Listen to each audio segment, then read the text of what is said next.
Sunday lunch at Grandma's house was supposed to be routine. Instead, I walked into chaos. My cousin Brittany stood in the foyer with a measuring tape while Uncle Joe examined the crown molding like he was appraising jewelry. "What's going on?" I asked, setting down the bakery box. "Lena." "Perfect timing," Aunt Marsha said. "We're dividing up Grandma's house. Since you live in Seattle, we figured we'd handle the logistics." I froze. Grandma's house. "She's moving to assisted living next month," Mom said quietly from the corner, not meeting my eyes. "The family decided to keep the property rather than sell. Everyone's claiming spaces." Brittany waved her phone, showing a floor plan app. "I'm taking the guest room. Best natural light for my photography studio. Tyler's getting the basement for gaming. The sunroom is mine," Aunt Marsha announced. "Perfect for yoga classes." Uncle Joe nodded. "I'm converting the garage into a workshop. Already talked to a contractor." My head spun. "You can't just divide up Grandma's house. Who owns it?" "We all do, obviously," Uncle Joe said dismissively. "Family property. Grandma wanted us to have it." "Did Grandma say that?" Aunt Marsha waved her hand. "She's getting forgetful. We're making the practical decisions. This way the house stays in the family, everyone gets space, and we split costs. Simple." "What costs?" "Utilities, taxes, maintenance," Uncle Joe said. "Divided equally. 6 family units split 6 ways. Your share is about $400 a month. $400 monthly for a room I'd visit twice a year. Has anyone looked at the title?" "Title?" Brittany laughed. "It's Grandma's house. We're family. We don't need lawyers and paperwork." But I was a real estate paralegal. I knew how badly family arrangements could implode without documentation. "Whose name is on the deed?" "Grandma's technically," Mom said. "But she's giving it to all of us. In writing." Uncomfortable silence. "She agreed verbally," Aunt Marsha said defensively. "Very clear she wanted family to have it." "Did she specify how? Joint tenancy? Tenants in common? Life estate? Trust?" "Stop with legal jargon," Uncle Joe snapped. "This is family. We don't need contracts. Grandma wants us to have the house, we're keeping it. End of story." "And Lena's paying her share," Brittany added. "Since she's never here, she gets the sewing room upstairs." "The sewing room? 8 by 10 feet. $400 monthly. I haven't agreed to this." "It's not optional," Uncle Joe said. "We already told Grandma. Movers come next week. Starting renovations immediately." "Renovations? In a house Grandma still owns." Aunt Marsha showed renovation plans. New kitchen, updated bathrooms, fresh paint. Each family contributes $5,000 for renovations, plus monthly costs. $5,000 plus $400 monthly for a room I'd use twice a year. I'm not paying for renovations on a house I don't own." "You own a 1/6, Tyler said, already measuring for gaming monitors. "Family shares family property. Show me the deed transfer." "We're handling that," Uncle Joe said impatiently. "Grandma's signing next week. Stop being difficult." Mom finally spoke. "Lena, please. Everyone's made plans. Don't make this harder." I looked at my mother and family measuring their claimed spaces like colonial settlers dividing conquered land. "I need to talk to Grandma." "She's napping," Aunt Marsha said quickly. "Doctor's orders. No stress." "Then I'll come back later." "You're overreacting," Brittany said. "Just accept your space and pay your share. That's how family works." I grabbed my bakery box and headed out. "Where are you going?" Mom called. "To check public records." Monday morning, I called the county recorder's office. "I need property ownership information for 847 Maple Street." The clerk pulled it up. "Current owner is Helen Martinez, sole proprietor. Deed recorded 1987. No recent transfers. Any liens or encumbrances?" "Property tax lien filed 6 months ago. Balance of $14,000. If unpaid by December 1st, property goes to auction." My stomach dropped. A tax lien. Taxes haven't been paid in 3 years. Lien filing triggered foreclosure proceedings. I hung up, mind racing. Grandma's house wasn't being kept in the family. It was being taken by the county for unpaid taxes. And my family was planning renovations on property that might be auctioned in 4 months. Called Mom. Did you know about the property tax lien? What lien? Grandma hasn't paid property taxes in 3 years. $14,000 lien. The house goes to auction in December if unpaid. Silence.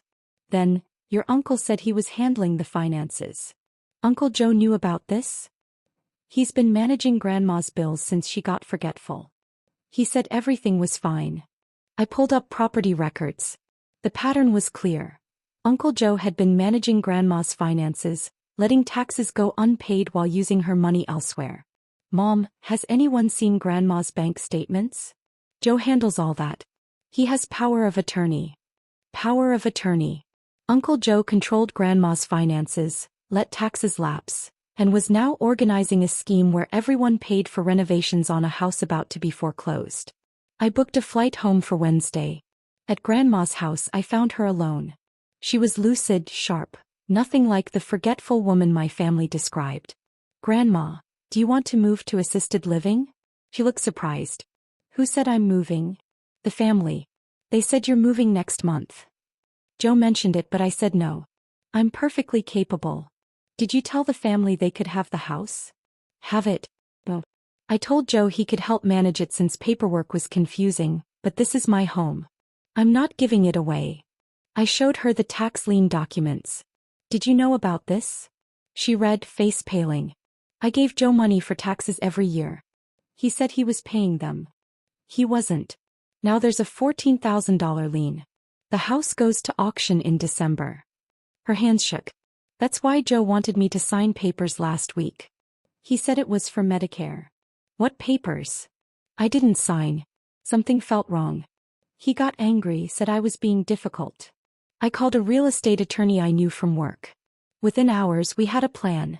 Challenge the power of attorney misuse, pay the lien immediately to stop foreclosure, document Uncle Joe's mismanagement, protect Grandma's actual wishes. Grandma had savings, enough to cover the lien with plenty left over. Uncle Joe had been pocketing tax money while letting the lien accumulate, planning to pressure Grandma into signing over the house before foreclosure became public. My family's generous plan was actually a scheme to get everyone to pay for renovations on property Uncle Joe was manipulating through financial elder abuse. I called an emergency family meeting for Saturday. Everyone needs to be there. We're discussing the house. Uncle Joe dismissed it. We already discussed the house. This is about property ownership and tax obligations. Be there or I'm filing legal complaints Monday. Saturday the family gathered, annoyed at my dramatics. Uncle Joe sat confidently. I projected the tax lien documents on the TV. The house has a $14,000 tax lien. It goes to foreclosure auction December 1st if unpaid. Chaos erupted. What lien? Aunt Marsha demanded. The one accumulating 3 years while Uncle Joe had financial power of attorney. All eyes turned to Joe. I was managing multiple properties, he stammered. Things got complicated. You were pocketing Grandma's tax money while telling her you paid bills. That's financial exploitation of an elderly person. A crime. That's ridiculous. You were planning to pressure Grandma into signing over the house before foreclosure became public. Then you'd get everyone to pay for renovations, increasing property value you'd ultimately control. Brittany looked confused. But we all get shares. No. You pay renovation costs and monthly fees for a house Joe would control. Grandma never agreed to transfer ownership. She never agreed to move. Joe fabricated everything. Mom's face went white. Joe, is this true? It's more complicated. I pulled up bank statements from Grandma's permission. Here's money Grandma gave you for property taxes. Here's where you deposited it in your personal account. Here's where it wasn't used for taxes. The room was silent. Uncle Joe stood abruptly. You can't prove intent. I can prove you took money designated for specific purposes and used it elsewhere. I can prove you misrepresented Grandma's wishes. I can prove you pressured her to sign documents under false pretenses. That's enough. Aunt Marsha turned to her husband. Joe, what did you do? I was trying to keep the property in the family. With Grandma's memory going, someone needed to take charge. Grandma's memory is fine, I interrupted. She's sharp. She knew something was wrong, which is why she wouldn't sign. You manufactured the forgetful grandma narrative to justify taking control. I pulled out more documents. Here's the power of attorney. Notice it's limited, financial management only, not property transfer. You exceeded your authority. The tax lien is being paid this week, I continued. Grandma is revoking your power of attorney.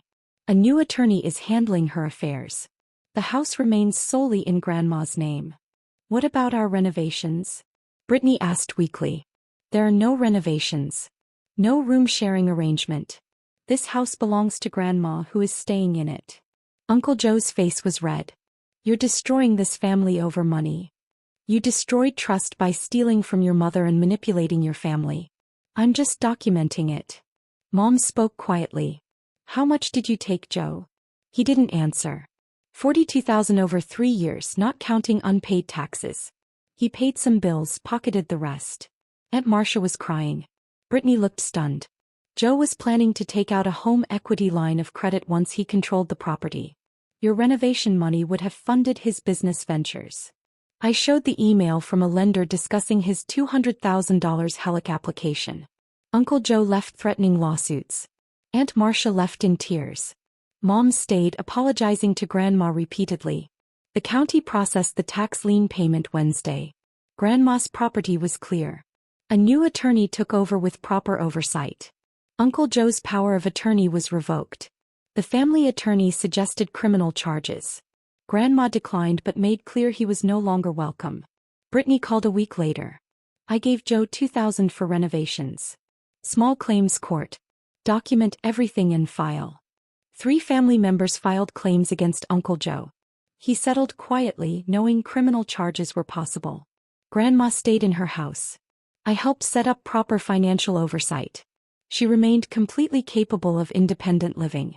Thanksgiving that year was smaller. Uncle Joe's family didn't come. Some cousins sided with him. Others quietly thanked me. I sat with Grandma in her living room, not divided into someone's yoga studio.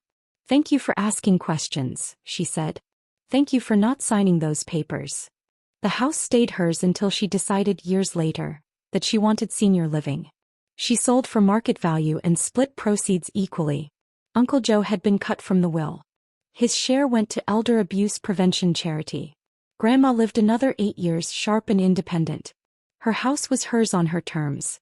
And nobody ever tried to divide up rooms again. My sewing room assignment never materialized. Neither did anyone else's. Grandma's house remained what it always was, her home on her terms. Exactly as it should be.